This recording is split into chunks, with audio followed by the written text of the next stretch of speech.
2, que a pessoa se dirija até a empresa, e muitas empresas ainda existem, ou até mesmo ao síndico da massa falida, e me tragam uma declaração assinada acompanhada da ficha de registro de empregado autenticada. Mas a empresa já fechou, já faliu. Não é problema meu, relaxado. Como perder tempo de serviço, então? Eu não tenho os contra-cheques, não tenho a carteira e não consegui achar quem firme, não consegui achar os documentos da declaração. Vai ter que trabalhar mais. A carteira é prova plena. Não conseguiu apresentar os documentos secundários. Faça como Herodes, dá o cu e se fode. Aí, só que acontece uma situação que é nessa situação que eu quero chegar. E vou te utilizar um exemplo prático. Empresa Gaúcha Car. A Gaúcha Car se estabeleceu na Farrapos, perto da estação ali, do trem. A Gaúcha Car, a sede, sofreu um incêndio de grandes proporções em 1993, que atingiu todo o setor de departamento pessoal. Chega a pessoa para se aposentar lá no INSS, perdeu as carteiras, enfiou no rabo, sei lá. Não consta o diabo do vínculo dela na Gaúcha Car no meu sistema. O que eu faço com ela? Olha, vai lá na Gaúcha Car me trazer a declaração e a ficha de registro de empregado. O que vem para mim? Impossível te apresentar os documentos porque houve um incêndio conforme boletim de ocorrência anexo. Daí no boletim de ocorrência consta, 1993, incêndio de grande proporção que atingiu a área de documentação dos trabalhadores da empresa. E agora? Agora me apresenta no mínimo 3, no máximo 6 testemunhas. Veja que a prova será exclusivamente o que é testemunhal. Veja que a prova será exclusivamente testemunhal nesse caso. Mas que tipo de testemunho eu quero que tu me apresente? De preferência colegas de trabalho que não sejam relaxados, que tenham a carteira. Porque daí eles vão poder pelo menos provar que eram colegas de trabalho. Porque qual é o tempo que tu trabalhou na Gaúcha Car? De 82 a 84. O que eu quero? Pelo menos 3, no máximo 6 testemunhas que tenham a carteira de trabalho já vai me ajudar. Porque se eu abrir a carteira de trabalho deles nessa época, 82, 84, e constar que os 3 trabalhavam na Gaúcha Car, começamos bem. O empregador, começamos bem. Quem era teu chefe, começamos bem. E aí eu vou reconhecer tempo de contribuição só com o quê, pessoal? Só com testemunho. Já foi questão da CESP. Falava de incêndio, mas podia ser desmoronamento, podia ser enchente, qualquer caso fortuito ou força maior. É impossível fazer a segunda via da carteira de trabalho? Fazer a segunda via vai acontecer o seguinte, ó. Muita gente faz isso e também não serve. Perdi minha carteira. Vou fazer uma segunda via, velho, tudo fácil. Eles pedem uma carteira nova. O que as pessoas fazem? Vão nas empresas em que trabalharam e pedem para assinar de novo. Qual é o problema agora? Eu tenho uma carteira expedida em 2013, data de emissão da carteira, com vínculos de 99. Isso aqui é o que nós chamamos de extemporaneidade do registro em relação ao documento. Como é que um documento emitido em 2013 consta registros de 99? Daí não é válido, tem que fazer o quê? Apresentar declaração da empresa acompanhada da ficha de registro de empregados autenticada ou contra-cheques do período, para poder validar. Então, algumas pessoas perdem a carteira, em vez de elas irem no INSS muitas vezes para verificar o quê? Perdi a carteira, fui assaltado, enfim, vai até o INSS e verifica se aqueles vínculos que se foram já não constam no meu sistema. Pelo menos você já vai ficar aliviado, porque o que consta no meu sistema é prova plena. Decreto 3.048, artigo 19. O que consta no meu sistema é prova plena de serviço.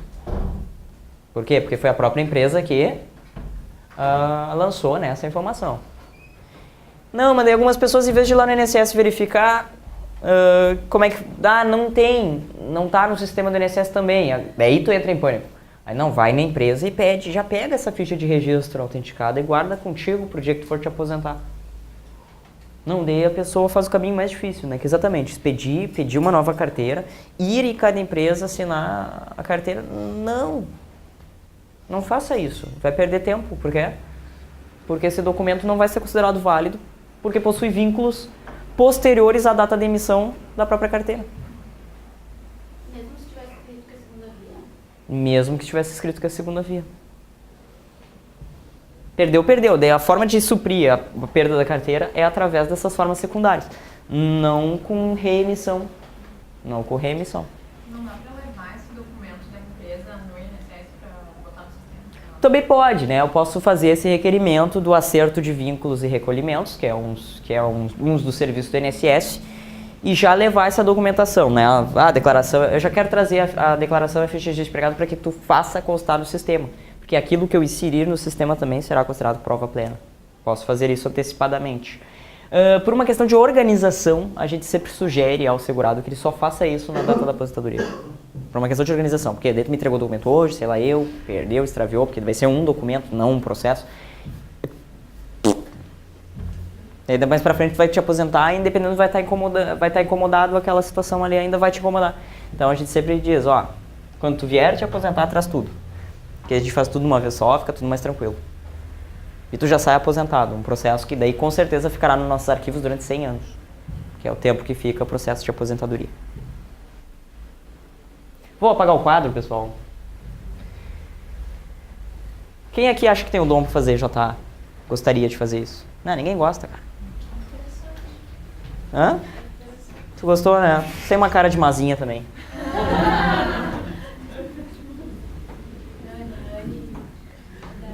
Tem que ser do mal. Tem que ser do mal para fazer JA.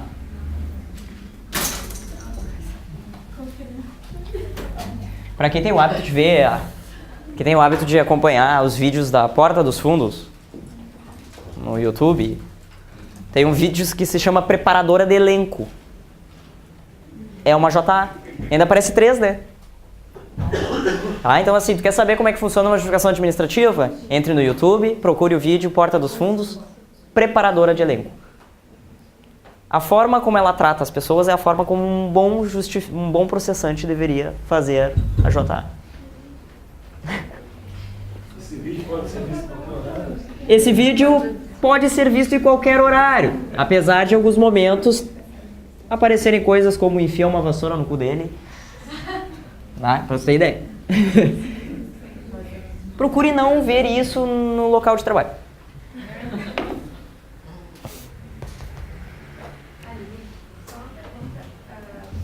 Nessas situações em que se perde a possibilidade de prova,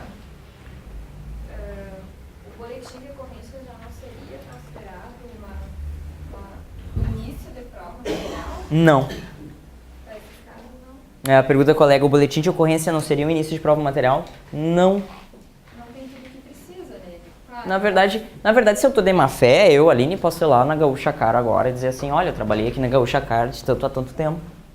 Deve ter minha ficha aí. Os caras, não tem, por quê? Daí eles vão me dar uma declaração. Tu entendeu? Na verdade, isso aí é uma brecha bonita. Só que é por isso que a gente pede o quê? Que as testemunhas tenham documentos. A ausência do teu documento será suprido pelas testemunhas e pelos documentos delas. Tipo assim, não, nós trabalhamos juntos lá.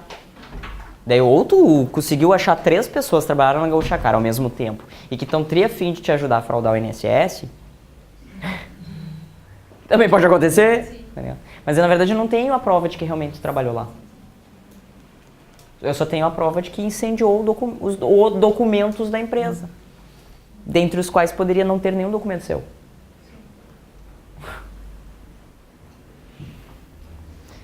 Mas dessas testemunhas muito ensaiadas, por isso que tu tem que ser bom. Vamos supor que uma pessoa de má fé saiba que houve um incêndio de grande proporção lá na Gaúcha Car e está faltando 2 anos para ela se aposentar. Ela acha 3 pessoas que trabalharam na Gaúcha Car num período, que é exatamente um período que eu fiquei desempregado, coisa boa. Vou lá na INSS aplicar o golpe. Por que que é tão importante que o justificante seja bom? Porque nesse caso de fraude eu vou tentar ensaiar as testemunhas. E tu vê quando as testemunhas estão ensaiadas. E o que tu faz? Pressão. Pressão. Pressão. Até que elas comecem a se contradizer. Daí, quando tu já estiver cansado de botar eles na pressão individual, tu ainda bota eles na pressão coletiva. A cariação. Daí tu bate nos 3 ao mesmo tempo. Aí tu sentiu o quê? Tá feito o circo, tá armado o circo. Simples assim. Tem que ser do BOP. E as criaturas não sofrem penalidade? Sim, porque a gente antes, né, a primeira coisa que a gente faz é adverti-los na forma da lei. Do falso testemunho. Já aconteceu numa agência em Santa Catarina. Esse aí me ganha, eu queria saber quem foi o servidor. Pegou os testemunhas tão na mentira que enrolou elas, ficou enrolando. Mas ele já tinha chamado a Polícia Federal para ir lá prender os caras. Quando os 3 saíram da sala da justificação administrativa, foram os 3 algemados. E era uma situação de fraude bem feia, assim. E foi assim que se descobriu que toda uma agência também, na verdade, estava fraudando um monte de coisa e quase todo mundo foi demitido a bem de serviço público. Já Hã? está ficando perigosa a atividade do servidor. Perigosa? Adoro o perigo, que nem diz aquela. Adoro o perigo. Perigosa nada. Eu vou te falar uma coisa. Uma coisa eu posso te garantir o seguinte. Quem me mentiu não levou nada. E quem me contou a verdade também não me levou nada.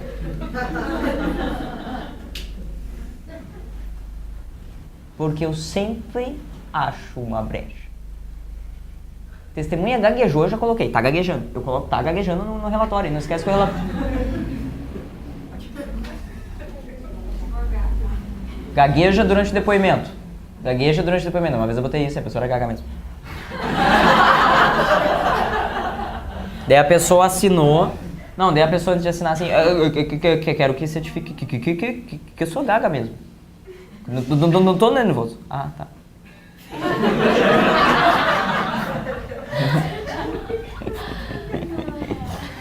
Tu não tá, mas eu fiquei.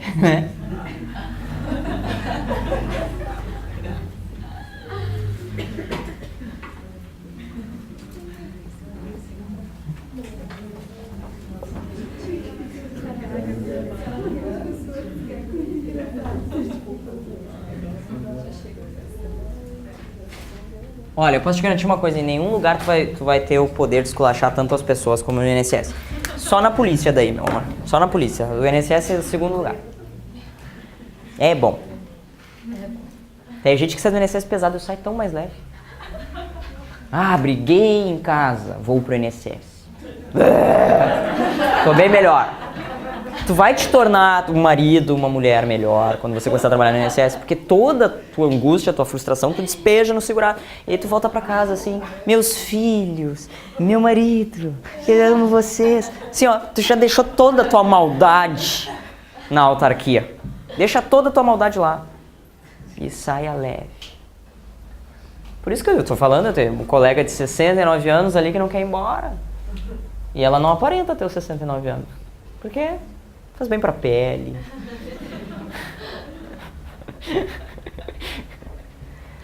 Prescrição e decadência, Lei 8.213, artigo 103. Você sabe a diferença de prescrição e decadência? Decadência atinge o direito.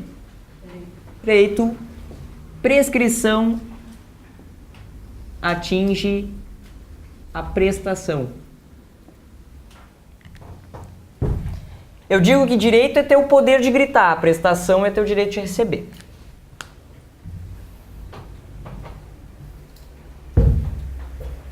Decai em 10 anos o direito de rever qualquer ato concessório junto ao INSS. Então vem comigo aqui. Pessoa se aposentou.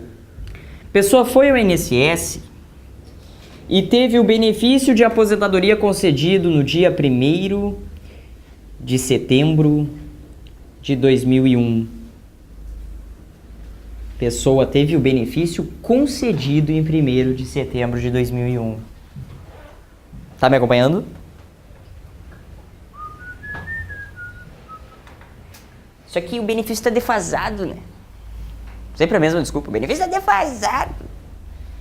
E agora, no dia 24 de abril de 2013, vai lá no INSS dizer o quê? Revisa que tá defasado. Daí é assim, ó, que a pessoa pede, porque tem que ser por escrito. É assim que se escreve defasagem, ó.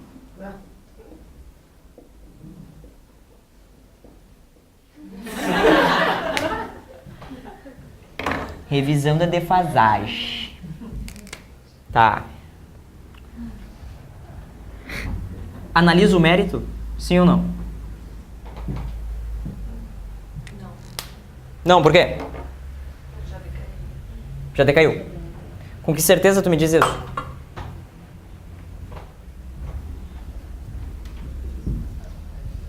Já se passaram mais 10 anos do quê?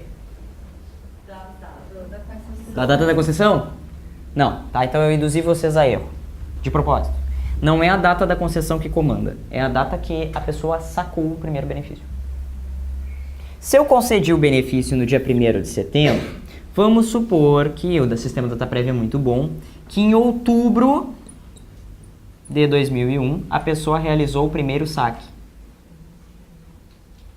Em outubro de 2001 a pessoa realizou o primeiro saque. Lembra que é o saque que mostra o aceite? A partir de quando vai correr o prazo de decadência? 1º de novembro de 2011. De 2001, desculpa. 1º de novembro de 2001. O prazo para a contagem de decadência começa a fluir a partir do 1º dia do mês seguinte ao pagamento da primeira prestação. 1º dia do mês seguinte ao pagamento da primeira prestação. Não é o pagamento, mas é o saque. Isso. Entendendo o pagamento como uma pessoa efetivamente recebida. Tá? Então é a partir daqui, 1º de novembro de 2001, que começa a fluir o prazo de decadência. Quando é que a pessoa perdeu o direito de reclamar qualquer coisa no INSS? No dia 31 de outubro de 2011. Esse era o último dia, na verdade, para ela requerer alguma coisa. 31 de outubro de 2011. Porque no dia seguinte, caducou. Se o prazo de 10 anos começa a correr em 1º de novembro de 2001, o último dia para ela requerer revisões é 31 de outubro de 2011.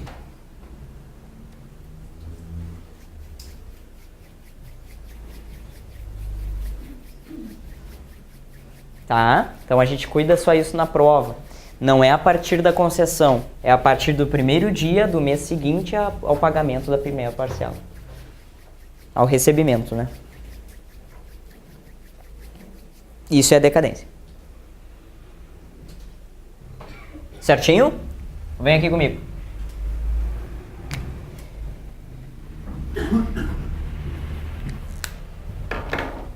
Posso dar um segundo exemplo agora? Posso apagar o quadro aqui? Vocês estão muito lentos. Ah, vou apagar em cima então. Porque esse aqui é que vai ser o bom. Esse aqui vai ser o bom. Na aula anterior, eu contei pra vocês uma história e vocês iam errar. Lembra que foi um homem ao INSS, um homem de 65 anos de idade, apresentou carteiras de trabalho, os carnês, e te provou o tempo de contribuição de 22 anos. Lembra? E ele falou pra ti, ah, mas eu tenho mais um ano do exército. E tu falou o quê? Não precisa.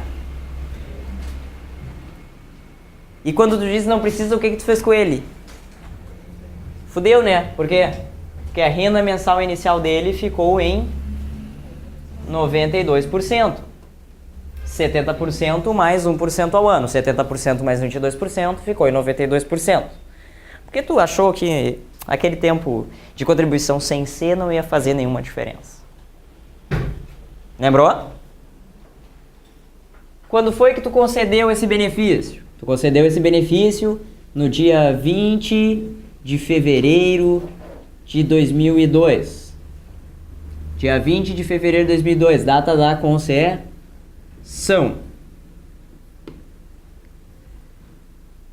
O nosso amigo recebeu em março de 2002. Primeira parcela.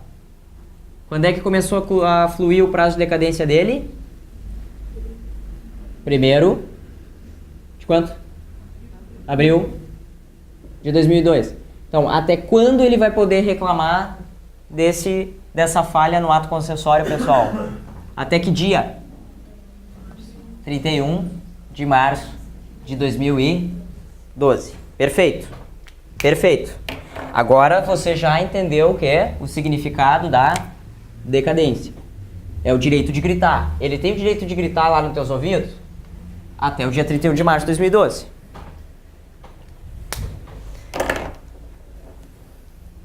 Ele resolveu gritar nos teus ouvidos no dia 24 de julho de 2011. O grito foi ouvido? Foi ouvido. O grito que ele fizer depois de 31 de março, a pessoa tá muda. Ele foi lá e disse o quê? Quero a inclusão do tempo de exército. E ele tem razão? Tem razão. Isso vai alterar a renda mensal inicial dele em 1%, mas é 1%, mas é dele. Ele já pode comprar uma paçoca. Ok. Requereu dentro do prazo, concorda? Você fez a revisão. Agora a renda mensal inicial dele é de 93%. Isso gerou o quê? Atrasados. Atrasados que são pagos a partir de quando, pessoal? Da concessão? Não. 5 anos que antecedem. 5 anos que antecedem o pedido de revisão. Porque prescreve em 5 anos valores que deveriam ser pagos pela Previdência Social. Prescreve em 5 anos. Então, na verdade, vai receber valores de 25 de julho de 2006 a 24 de julho de 2011. Ah, mas foi nesse. Daí o velho vai reclamar o quê? Ah, vocês que erram, eu que me fodo, porque vocês tinham que me pagar o quê? Desde lá da merda que vocês fizeram. Resposta: prescreveu.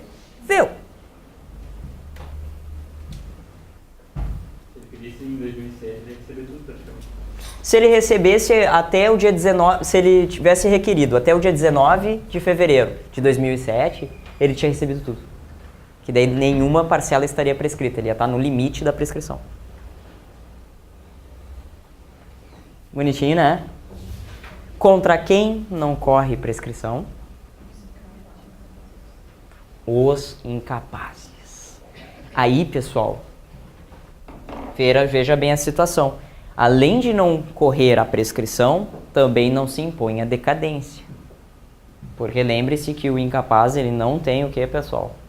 Ele não tem a possibilidade de exercer seus próprios direitos. Então vem aqui comigo. Se em 20 de fevereiro de 2002 eu tivesse concedido uma pensão por morte a um menor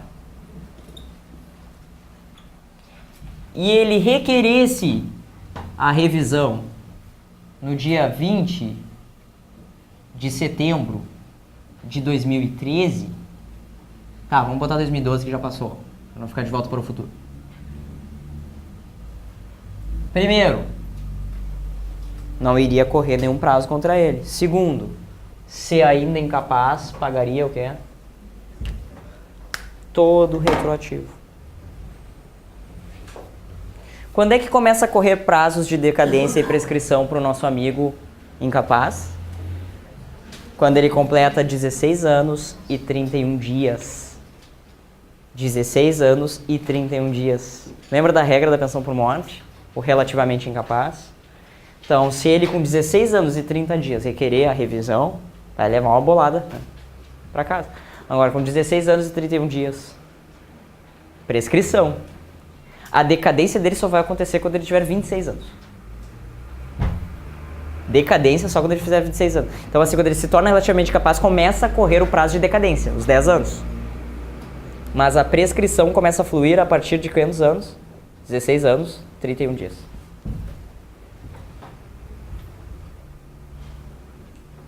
Muita cocaína, né? Tranquilo, decadência, prescrição e decadência? E o inválido? O inválido. Só ser absolutamente incapaz, né? Tu pensa assim, o inválido, Sora. Ser inválido é não ter o quê? Capacidade laborativa. Ser incapaz é ser declarado em juízo. Essa pessoa que tiver declaração de incapacidade em juízo, ou seja, o curatelado, também terá o quê? Usufruirá dos benefícios de contra ele não correr prescrição, tampouco decadência. Mas dele tem que ser loucão. É mais do que inválido, né? Eu posso ser inválido e não ser doido. E assim como eu posso ser doido e não ser inválido. Então, me aposentei por invalidez porque eu tive o braço amputado. Isso não é motivo para eu estar incapaz, né? Estou incapaz para quê? Para trabalhar, mas não incapaz para os atos da vida civil. Então, quando tu pensa em absolutamente incapaz, eu estou pensando nos menores de 16 anos e nas pessoas que foram declaradas judicialmente como interditas. Bonitinho? Vamos a um rápido intervalo e finalizamos essa parte da matéria e faremos alguns exercícios. Beijo, me liga.